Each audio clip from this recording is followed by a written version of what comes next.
time for us to move into discovery. And we've got our first thing in discovery.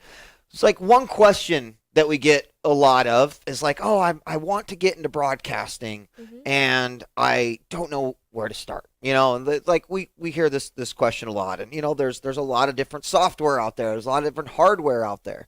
And although we can't sit here on the show and be like, well, I'm going to tell you exactly what you need in the next 5 minutes. Okay, here you go. You're writing it down. Go.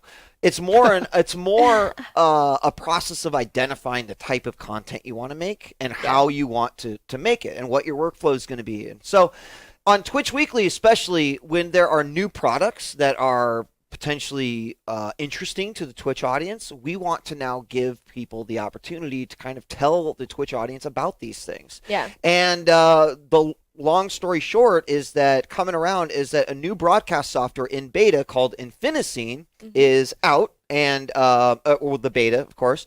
And we've actually got a video that tells you a little bit about it, and then we can explain a bit more once it's over. Let's check this out. This is Infiniscene, the beta, which I believe you can sign up for right now.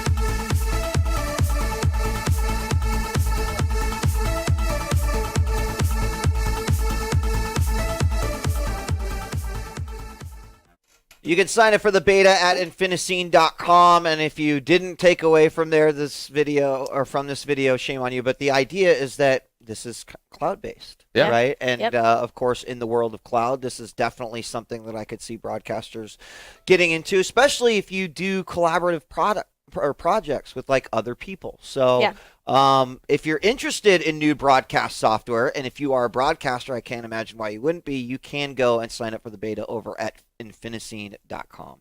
What do you guys think of the cloud-based broadcasting? I've just been hearing through the grapevine over the last couple of years, a lot of people have been creating cloud-based overlay systems just in-house. Little hackers are doing it here and there, but I don't think, as far as I understand or as far as I know, there hasn't been like a major product to do this for you. And like as you mentioned, there's a lot of benefits to having that, like a web interface allows multiple people to collaborate at once. You have an overlay in your stream that you don't have to go into OBS or XSplit and edit that overlay. You edit it in this whole other experience, and it updates in real time. So pretty sweet. Yeah. Well, I mean, it will open up interesting avenues in general just for people who also have folks to help them, right? Like if you don't ever have to do that and someone else can do it remotely, that's definitely one advantage. I think that's the biggest thing too, is that if you're in the middle of a broadcast or you're in the middle, like think of all the people who are like, playing League and they want to update something on their title, instead of stopping playing what they're doing, they can have somebody like doing it for them in real time. There you go. So you can have like a real time editor that's not just there. That's cool. But I think you'll see a lot of people too, because I know when people start streaming, they think, oh, I have to have this computer that has all this like processing power and I have to like run all these things at one time.